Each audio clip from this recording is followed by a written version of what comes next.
ಹೆಚ್ಚು ಬಿಸಿಲು ತಗೊಂಡ್ರೆ ಯಾಕಂತ ಹೇಳಿ ಸ್ಟ್ರೈಕ್ ಮಾಡ್ತಾರೆ.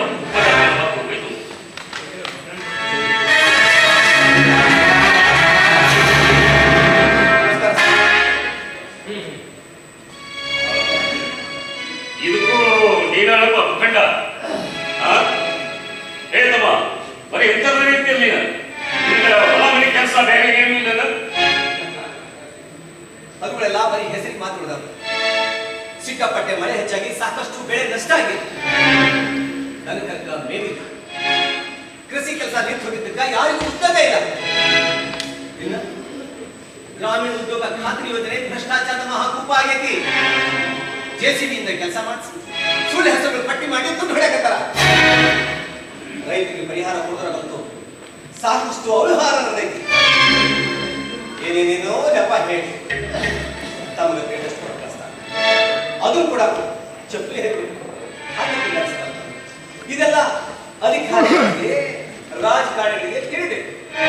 ಅದು ತಿಳಿಯುವುದಿಲ್ಲ ಅಂದ್ರೆ ನಮ್ಮಂಥವ್ರು ಮಾಡೋ ಉದ್ಯೋಗ ಬಿಟ್ಟು ಇಂಥ ಕೆಲಸಕ್ಕೆ ನಿಲ್ಬೇಕಾಗುತ್ತೆ. ಇದ್ರ ಬಗ್ಗೆ ನಾನು ವಿಚಾರಿಸ್ತೀನಿ. MLA ಸಾಹೇಬ್ರೆ, ಅದನ್ನೆಲ್ಲ ಆಮೇಲೆ ವಿಚಾರ ಮಾಡುವಂತೆ.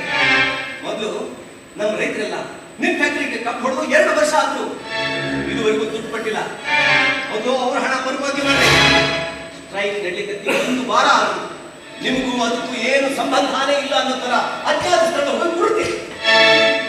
ಹೊರಗಡೆ ರೈತರ ಕಣ್ಣಲ್ಲಿ ನೀರಲ್ಲ, ರಕ್ತ ರಕ್ತ ಸುರಿಯಕತ್ತೈತಿ. ಮೊದಲು ಅನುಮತಿ ವಿಚಾರ ಮಾಡಿ ನೋಡ್ತಮ್ಮ. ಅದಕ್ಕಂತ ನಾನು ಒಪ್ಪಂಡ ಬಹಳ ಕರೆಯ ಕಳಿಸಿ ಸತ್ಯದ ಹಾದಿಯಲ್ಲಿ ನಡೆಯುವ ಸ್ವಪ್ನರವೇ ನಿನ್ನೆ ಪೇಪರ್ನಲ್ಲಿ ಹೇಳ್ತಾ ಬರ್ತೀರಿ. ಬೇಕಂತ ಇದೆ.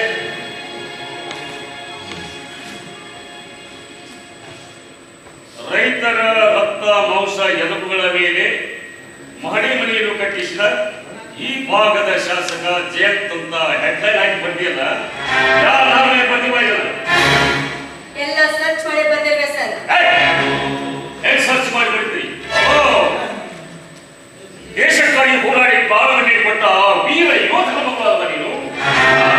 ಎಲ್ಲ ಸರ್ಚ್ ಮಾಡಿ ಬರ್ಬೇಕು. ಬೆಳಗಾಗುವುದು ಅದರ ರಾಜಧಾನಿಗಳಂತ ಪುಂಡ ಹುಡುಗರಿಗಳು ಮಬ್ಬಂದರು ಪಡಿಗರು ಅಂತ ನಮ್ಮ ಬಾಳ ಮರ್ಯಾದೆಲ್ಲ ಹರಾಜಾಗ್ತೀರಿ. ನೀವೆಷ್ಟು ಕಾನೂನು ಚೌಕಟ್ಟಿನಲ್ಲಿ ಇದ್ದಂತ ಸ್ವಲ್ಪ ತಿರುಗಿ ನೋಡಿ. ದಿನ ಒಂದು ಪತ್ರಿಕೆ, ಆ ಪತ್ರಿಕೆ, ಈ ಪತ್ರಿಕೆ ಅಂತ ಹೇಳಿ ಕೂಡ ಹಾಕೊಂಡು ದುಡ್ಡು ಮಾಡಕತ್ತಾರಲ್ಲ, ಅಂಥವ್ರ ವಿರುದ್ಧ ಸ್ಟ್ರೈಕ್ ಮಾಡಿ ಅದರ ಗೊತ್ತಾಗಿ ನೀವು ತಾಕತ್ತು ಏನೈತೆ ಅನ್ನೋದು. ಇದನ್ನೆಲ್ಲ ಪೇಪರಲ್ಲಿ ಹಾಕಲಿಕ್ಕೆ ಎಷ್ಟು ಕಮಿಷನ್ ತೆಗೆದುಕೊಂಡಿದ್ದೀರಾ ಮೇಡಮ್? ಈ ತರ ಕಣ್ ಬಿಟ್ಕೊಂಡು ನೋಡಿದ ತಕ್ಷಣ ಹೆದರೋಕೆ ಇದು ಅಂತಿಂತ ಗುಂಡಿಗೆ ಅಲ್ಲ, ಗಂಟೆಯ ಗುಂಡಿಗೆ. ಯೋಚನೆ ಮಾಡಿ ಮಾತಾಡಿ. ಕೇವಲ ಹೆಣ್ಣಿನ ತೃಪ್ತಿಗಾಗಿ ನೀನು ಗಂಡಸು ಅನ್ನೋದರ ಹೊರತು ಶಂಡನಂತೆ ಬದುಕಬೇಡ. ನೀನಿನ ತಾಯಿ ಹಾಲು ಕೊಟ್ಟಿದ್ದೇ ನಿಜ ಇದ್ದಿದ್ರೆ ನ್ಯಾಯದ ನೋವು ನಡೆಸುತ್ತಿರುವ ರೈತ ರಕ್ಷಿಸಿ ಈ ಭೂಮಿ ತಾಯಿ ಋಣ ಮುಟ್ಟಿಸು. ಅಲ್ವಾ? ಎಲ್ಲರಿಗೂ ರಾಜಕಾರಣಿಗಳ ಕಾರಣ, ರಾಜಕಾರಣಿಗಳ ಕಾರಣ ಅಂತೇಳಿ ಪೇಪರ್ನಾಗ ಪೇಪರ್ ಫೋಟೋ ಹಾಕಿ ಬರ್ತಿಯಲ್ಲ, ಹಂಗ ನಿನ್ನ ಫೋಟೋ ಹಾಕಿ ಬಂದ್ರ ಏನಾಗೈತಿ? MLA ಸಾಹೇಬ್ರೆ, ಅಧಿಕಾರ ಆಯ್ಕೆ ಅಂತ ಅನಾಗತ್ತೆ ಹಂಗ ನಡ್ಬೇಡಿ.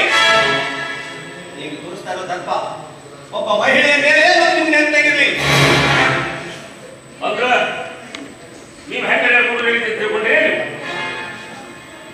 ಹೋಗ್ರಾಯ ಹೋರಿ, ನಮ್ಗೂ ಮನಿ ಹೊಲ ಬಾಳ ಮನೆಯಲ್ಲಿ ಎಲ್ಲ ಐತಿ. ಏನ್ ಮಾಡ್ಬೇಕು? ನಾವು ನಮ್ಮ ಸಿದ್ಧಾಂತ ಬಿಟ್ಟೇನಿಲ್ಲ, ನಮ್ಮ ಸಿದ್ಧಾಂತಗಳನ್ನ ನಡೀತೀವಿ. ನಿಮ್ ಸಿದ್ಧಾಂತ ಇಲ್ಲ, ಬರೀ ಭಾಷಣದಲ್ಲಿ ಮಾತ್ರ ಅನ್ನೋದು ಎಲ್ಲರಿಗೂ ಗೊತ್ತು ವಿಷಯ. ಬೆಂಚಿ ಕಾಲದಲ್ಲಿ ಓಡಾಡ್ತೀರಿ, ಕೋಟ್ಯಾಂತರ ರೂಪಾಯಿ ಖರ್ಚು ಮಾಡಿ ಮಕ್ಕಳ ಮದುವೆ ಮಾಡ್ತೀರಿ, ಪ್ರಾಣ ಭಯ ಅಂದ ತಕ್ಷಣ ಹೋಗ್ತೀರಿ. ಇದಕ್ಕೆಲ್ಲ ಖರ್ಚಾಗ ದುಡ್ಡೆಷ್ಟು? ಸುಮಾರು 1.5 ಕೋಟಿ ರೂಪಾಯಿ. ಅಂದ್ರೆ ನಿಮ್ಮಂತ ರಾಜಕಾರಣಿಗಳ ಪ್ರಾಣಕ್ಕೆ ಮಾತ್ರ ಮಹತ್ವ, ರೈತರ ಪ್ರಾಣಕ್ಕೆ ಮಹತ್ವನೇ ಇಲ್ಲ. ಮಣ್ಣಿನಲ್ಲಿ ದುಡಿಯೋ ರೈತ ಮಣ್ಣಾಗ ಹೇಳ್ತೀರಿ. ಹೊತ್ತು ನೀರು ಮಾತಾಡಕತ್ತೀನಿ.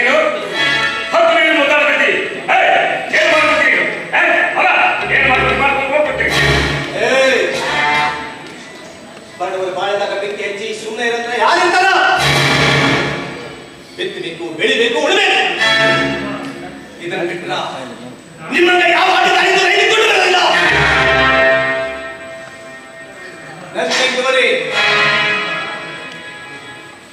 ನನ್ನ ಕುಟುಂಬದ 4 ಮಂದಿ ಒಂದೋ ದಿನ ಕೆಂದು ಮಣ್ಣು ಮಾಡಿ ಬಂದರು. ಅಂದ ಈ ನನ್ನ ಬದಿಗಳಾಗಿದ್ದೆ.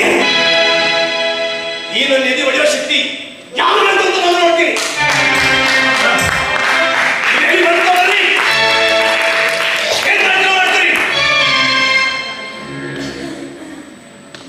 ಸರ್ವಾಧಿಕಾರಿ ವರ್ತಿಸ್ತಾ ಇರುವ ನಿಮ್ಮಂತ ರಾಜಕಾರಣಿಗಳನ್ನ, ಭ್ರಷ್ಟ ಅಧಿಕಾರಿಗಳನ್ನ, ರೈತರ ರಕ್ತ ಹೀರ್ತಾ ಇರೋ ಮಧ್ಯವರ್ತಿಗಳನ್ನ, ಬಡವರ ಬಡಲನ್ನೇ ಸುಡ್ತಾ ಇರೋ ಬೆಂಕಿ ಒಳಗೆ ಸುಟ್ಟು ಹೋಗಿ ಮಾಡುವವರೆಗೂ ನಾನು ಹೋರಾಟ ನಿಲ್ಲಿಸೋದಿಲ್ಲ.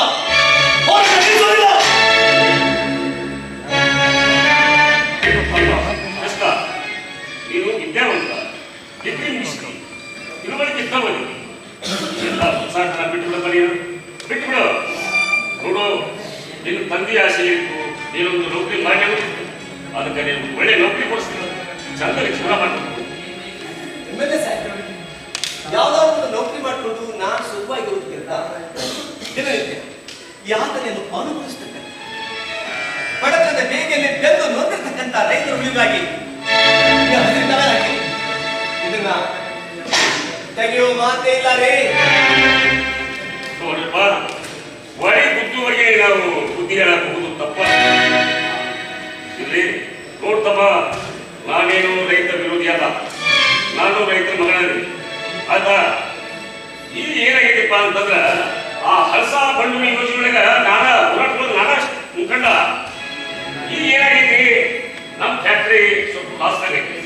ಇಂದು ನೋಡ್ಕೋಕೆ ಆಗತ್ತ ಇಲ್ಲಂತಲ್ಲ, ಸ್ವಲ್ಪ ಟೈಮ್ ಕೊಡಿ. ಟೈಮ್ ಅಂದ್ರೆ ಎಷ್ಟು ಟೈಮ್ ಬೇಕು? ಭಾಳ ಏನಿಲ್ಲ, ಕೇವಲ 3 ತಿಂಗಳು ಟೈಮ್ ಕೊಡ್ರಿ ಸರ್. 3 ನೋಡು, ಸರಿ. ಆದ್ರೆ 3 ತಿಂಗಳೊಳಗ ನೀವು ಯಾವತ್ತು ತಪ್ಪಿಸ್ತೆ ಹಾಗೆ ದುಡ್ಡು ಮರುಪಾವತಿ ಮಾಡ್ತೀವಿ. ಇದ ಮಾತನ್ನ ಬಂದು ಹೊರಗಡೆ ಬಂದ ರೈತ ಮರುಪಾವತಿ ಆಗಿದ್ರ ನಿಮಗೆ ತಿಳಿದಾಗ ಅಲ್ವಾ? ಸೋತು ಶರಣಾದ ರಾಜಕಾರಣಿ ಅಂತೇಳಿ ಹೆಡ್ಲೈನ್ ಹಾಕಿದ್ರು, ಪೇಪರ್ ಬರೆಯಕ್ಕೆ ಹೋಗಬೇಡ. ಅಂತಂದ್ರೆ ಈ ಸೆಟ್ಟಿಗೆ ಕ್ಯಾಪ್ ಕೊಡಿಸಿದ ಕುದುರೆ ತಗೊಂಡು ನೀನು ತಿಳಿತಲ್ಲ. ನೋಡ್ರಿ, ಈಗಾಗಲೇ ನಮ್ಮ ರೈತರು ಸಾಕಷ್ಟು ಹಾನಿಗಳಿಗಾಗಿತ್ತು. ವಿನಾಕಾರಣ ಅವ್ರ ರಕ್ತ ಸುರಿಯೋದು ಬೇಡ ಅಂತ ಈ ಸ್ಟ್ರೈಕ್ ನಿಲ್ಲಿಸಕ್ಕೆ ಹೋಗ್ಬಾರ್ದು. ಆದ್ರೆ ಯಾವುದು ಅಂಜಿಕೆಗಿಲ್ಲ. ಇದು ನಿಮ್ಗೆ ನೆನಪಾಗಿರ್ಬೇಕು. ಗೊತ್ತಾ?